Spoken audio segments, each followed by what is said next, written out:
Hello, I'm Berni Xiong, Life Spark with Berni Xiong LLC at bernixiong.com.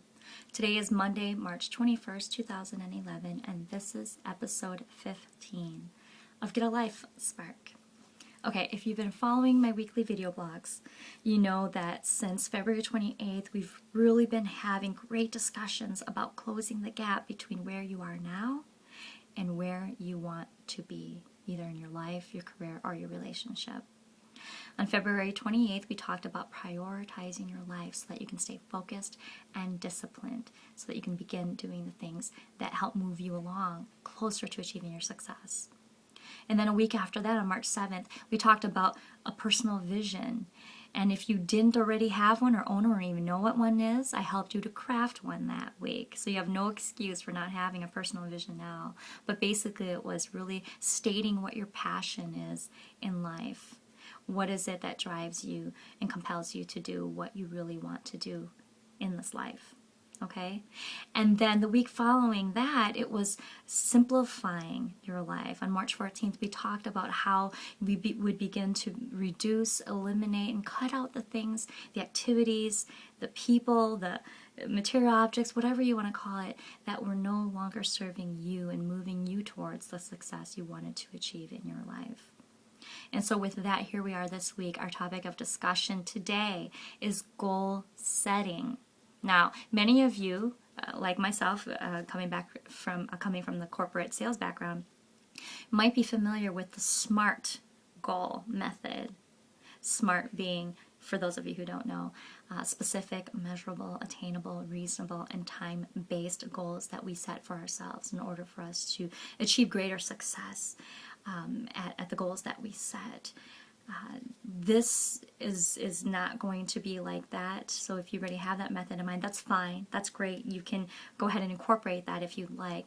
But the method we're going to use a little bit later on in this video blog is a coaching-based method in which I'll be asking you compelling questions that will really allow you to reflect on what those answers might be. Okay? But before we get into that, we're really going to get to the core of why goal setting is so important. What is a goal anyway, right? I know it sounds easy, but we've got to define that. And then we'll go into the how to set goals properly. All right? I really want to move you along to help get you closer to the life or career or the relationship that you want to have. So this is now where the really, really, really tough work begins, as if it wasn't already tough before, right? Okay, so get your pen, get your paper ready, and let's go. Okay, so first we're going to talk about why goals. Okay, goals really help us have an emotional attachment and responsibility towards something that we want more of in life, something that we want to achieve. And there are two kinds of goals. We have internal goals and we have external goals. So I'll give you examples. So one of my clients has talked about an internal goal. She wanted to have greater self-esteem. She wanted to stop second-guessing herself. She wanted to have better conversations with people, so she needed to improve her communication. But what she really wanted to do at the core of things was to really improve her confidence level, her self-esteem, and the way she exuded herself to others so that she would no longer feel discounted by them, and so she would no longer feel as if she was second-guessing herself when she was having conversations. That way she felt she could be taken more seriously at work and in relationships. That is an internal goal because everything that she's trying to accomplish and get better at is all internal. And it's not right or wrong, it's not good or bad, it just is different. It just is what it is. It's an internal goal. It's something intangible, it's something inside of her that she really wanted to improve upon. And then we take my other client who has a very distinct external goal. He is in a corporate job that he does a great job at. He likes what he does, but he does not have passion for working for somebody anymore, especially when his core values do not no longer align with that of the organization. And so he's decided, I'm an entrepreneurial mind, and heart, and I want my own consulting business. I want to go into business for myself. That's his external goal, because he wants to physically get out of something and physically move into something else. Now, he's going to have some internal goals along the way as well in order to achieve that external goal. But I just wanted to distinguish the difference between the two kinds of goals in order for us to move on. Okay, so now if that makes a little bit more sense, we move on and we talk about what are kinds of goals, and Bernie, how do I know whether I should set that goal or not? So there are many kinds of goals. I could go through, rattle off a long list of what they are, but I'll give you a few. For example, there's some goals that are ego-based, which can also be financial related and can also be career related too. But basically, somebody who says, "Oh, I'm not happy with being mid-management level. I want to be, CEO someday." Again, there's nothing wrong with that at all by any means, to each his own. But in order for him to do that, he's got to really step back and think about all the steps that he's going to need to take to get there. How long is it going to take? The timeline. And it's not to say that it's not realistic, because it could be realistic in this person's situation, but it's going to be a long range goal, because it's not going to happen overnight. You and I both know it's not going to. And so he's going to need to start establishing, okay, as I'm thinking about this goal, is this a goal that I really want to hone in on right now? Or is being able to bring in a salary every week so that I can afford my mortgage and pay the bills and pay the food on time, is that a little bit more of an important goal? Now, I'm being extreme on purpose to just kind of illustrate the difference between a goal that is more long range and may take some time and strategy to get there, versus ones that are more needs based.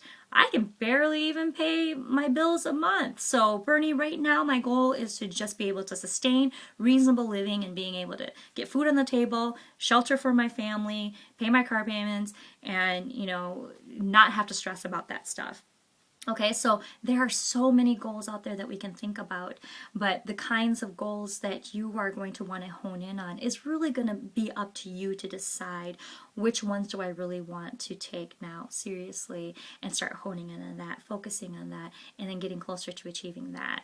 I can't help you with that in this video blog at this moment, but you can get there by first starting with these tools that I'm going to be sharing with you today in this video blog. And if you obviously need more support, that's what I'm here for. You know my number, you know my website, or reach out to somebody else who can help you to break it down a little bit further too. So our next step is going to be talking about how to set goals using my coaching-based methods. Okay, it's going to be a series of questions I'm going to be asking you, so be prepared to write. But again, don't feel silly. This is all about really helping to take your brainstorming and taking your ideas and now really defining and setting what it is that you really want to start working on in order to achieve the success that you want. So this is really going to start solidifying your dreams and making them reality, okay? All right, so that being said, we're going to talk about the process of goal setting before we actually go into the goal setting activity. First of all, you need to set and define what your goal or goals will be. Okay, and in order for you to do that, we need to go back the last couple of weeks and take a look at some of the activities that we did that were helping us to kind of framework what we are going to be doing today. So let's think about the priorities that you set for yourself back on February 28th in that video blog when we talked about how are we going to stay focused and disciplined, how do we eliminate the activities that don't serve us, how do we begin prioritizing our day. So if you wrote that list of your priorities, you should have this down already and be able to incorporate that into this. Okay, so take your priorities and begin working from there. Secondly, then the following week after that, on March 7th, we talked about your personal vision. Now align it with your personal vision and incorporate that to see if it also matches your personal vision. Is the way you're prioritizing your life and your personal vision aligning with this goal that you want to set for yourself? And then after that, then we talked about simplifying your life. What were some things you were willing to reduce, eliminate, or get rid of? And so now incorporate that into this picture as well. And what you end up having there then is this great process in which you can begin goal setting properly. And these are the questions that I'll be asking you.